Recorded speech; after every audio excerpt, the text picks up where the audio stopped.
Hello friends, आज की इस वीडियो लेक्चर में हम कंटिन्यू करेंगे ओड टू ऑटम को। पहले वीडियो में मैंने इसके फर्स्ट स्टैंजा को डिस्कस किया है और ये सेकंड स्टैंजा है। ओड टू ऑटम 3 स्टैंजा में लिखा गया है और ये पब्लिश हुआ है 1819 में जॉन कीट्स के द्वारा लिखा गया है।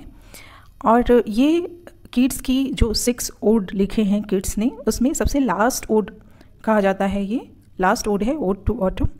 और ये ओड टू ऑटम में कीट्स ने ऑटम को ग्लोरीफाई किया है कि स्प्रिंग को सबने इम्पॉर्टेंट कहा है, स्प्रिंग सीजन की खूबियाँ को सबने कहा है, बट कीट्स ने यहाँ पे ऑटम सीजन को ग्लोरीफाई किया है। तो चलिए आज सेकंड स्टैंजा को हम डिस्कस करेंगे। तो चलिए शुरू करते हैं। यहाँ पे जब हम स्टैंजा को डिस्कस करेंगे तो हमें पता चलेगा कि कीट्स ने ऑटम सीजन को एक विमेन से सिम्बलाइज किया है, एक विमेन को दिखाया है, सीजन को एक विमेन से कंपेयर किया है। जब हम इसको पढ़ेंगे तो लगेगा कि ये सीजन है या एक विमेन है, ऐसी विमेन जो खेतों में काम कर रही है, जो नेचर के बीच है, उस तरह की विमेन से कंपेयर किया है कीट्स ने ऑटम सीजन को। तो जो फर्स्ट लाइन है, who hath not seen the oft एमिड the store. Who hath not seen दी, यहाँ दी मीन्स क्या है? यू, तुम्हें। कीट्स कहते हैं कि हु हैथ नॉट सीन दी, किसने तुम्हें नहीं देखा है, ऑफ्ट एमिड द स्टोर। एमिड मीन्स क्या होता है? के बीच में, है ना। तो स्टोर के बीच में बैठे हुए तुम्हें किसने नहीं देखा है। स्टोर यहाँ पे कीट्स का मतलब है स्टोर। किसका स्टोर? अनाज का स्टोर। अनाज का स्टोर, किड्स का मतलब है अनाज का स्टोर्स। तो किसने तुम्हें नहीं देखा है स्टोर के बीच में बैठे हुए। Sometimes whoever seeks abroad may find, कभी कभार जो भी बाहर जाता है वह तुम्हें पा सकता है, तुम्हें देख सकता है ना। नेक्स्ट कीट कहते हैं कि thee sitting careless on a granary floor. तुम कहाँ बैठ रही हो?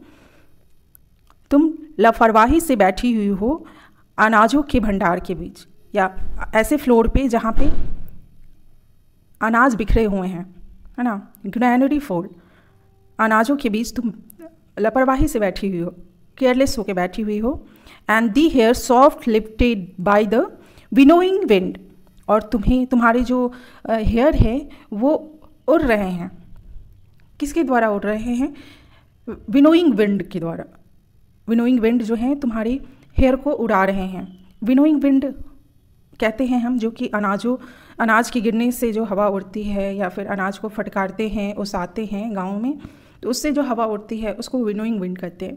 तो यहाँ किड्स कहते हैं कि तुम्हारे जो बाल हैं वो हवा से उड़ रहे हैं।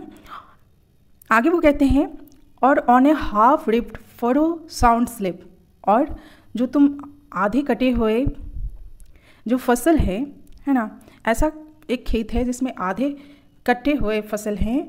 और फरो जो है, जो हल से जो जुते हुए खेत होते हैं उनको फरो कहते हैं। वो लाइन जो बन जाते हैं उनको फरो कहते हैं। तो ऐसा खेत जहाँ की हाफ खेत में कटाई हो चुकी है, वहाँ पे तुम सो रही हो, साउंड स्लिप ले रही हो।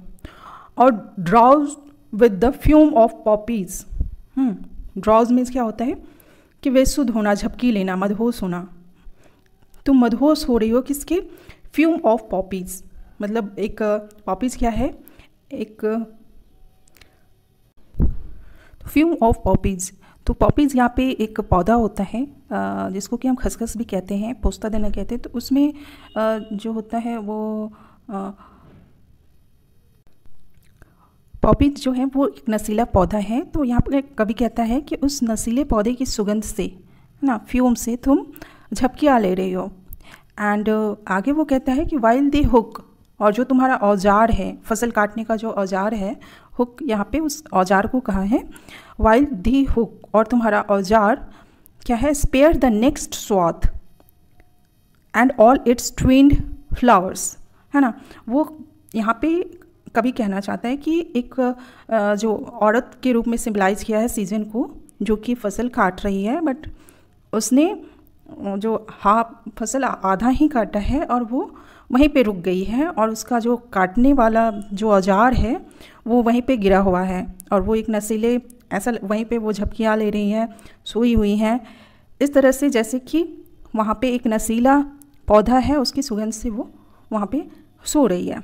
और उसने अपने औजार को वहाँ रख दिया है और जो नेक्स्ट लाइन उसको काटना है ना, वो उसको नहीं काटी है अभी। स्पेयर द नेक्स्ट स्वॉथ, उसको छोड़ दिया है। स्पेयर मीन्स अभी बचा हुआ है, छोड़ देना। स्पेयर द नेक्स्ट स्वॉथ, जो आगे की लाइन्स है उसको उसने छोड़ दिया है काटने के लिए। और जो कि ट्वाइन फ्लावर्स, जो आगे की फ्लावर्स उसको काटने हैं खेत में, उसको उसने छोड़ दिया है। एंड समटाइम्स लाइक अ ग्लेनर दो डोस्ट कीप, और कभी कभी तुम अनाज बिनने की तरह अपना काम करती हो और कभी कभी तुम अनाज को चुनती हो। ग्रेनर मीन्स क्या होता है? अनाज चुनने वाला। Steady the laden head across a brook, और समटाइम्स क्या होता है कि तुम सारे अनाज को चुनती हो और अपने सर पे रखती हो, बैलेंस करती हो और क्या करती हो? अक्रॉस अ ब्रुक, एक नदी को पार करती हो। ब्रुक मीन्स क्या होता है? छोटी सी नदी। और बाय अ साइडर प्रेस, और कभी साइडर प्रेस क्या होता है? जूस गाड़ने वाली मशीन होती है। एप्पल के जूस गाड़ने वाली मशीन को साइडर प्रेस कहते हैं। कभी कहता है कि और कभी तुम जो जूस गाड़ने वाली मशीन होती है उसको बहुत ही धैर्य के साथ देखती हो, पेशेंट लुक के साथ देखती हो। दो watch the last Ojing hours bye hours, और इस तरह से देखती हो, है ना, जब तक उसकी लास्ट बूंद उसमें से निकलती रहती है, निचोड़ती रहती हो, तब तक तुम घंटों तक उस साइडर प्रेस को देखती हो। तो ये हमारा सेकंड स्टैंजा है जॉन केट्स की जो वर्क है ओड टू ऑटम, ये सेकंड स्टैंजा है। नेक्स्ट वीडियो में मैं थर्ड स्टैंजा को डिस्कस करूँगी। Thank you, stay blessed.